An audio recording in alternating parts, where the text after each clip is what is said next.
Liberté pour les prisonniers politiques. Une fois encore, les indépendantistes catalans ont porté leurs revendications dans les rues de Barcelone. Des manifestations quasi quotidiennes depuis la condamnation mi-octobre de 9 dirigeants indépendantistes pour avoir participé à la tentative de sécession de 2017. Ces condamnations à des peines allant de 9 à 13 ans de prison pour sédition ont scellé la rupture entre un État espagnol invoquant la défense de son intégrité et des indépendantistes dénonçant une instrumentalisation de la justice. Clara Ponsati, ex-ministre catalane de l'Éducation, espère empêcher son extradition depuis l'Écosse. Il n'y a pas eu d'activité criminelle, quelle qu'elle soit.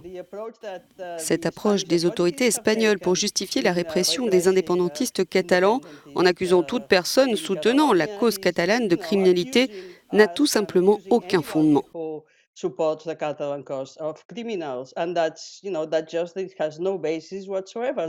L'Espagne a également émis un mandat d'arrêt européen à l'encontre de Carles Puigdemont, l'ancien chef du gouvernement catalan exilé en Belgique, pays qui doit désormais statuer sur son sort.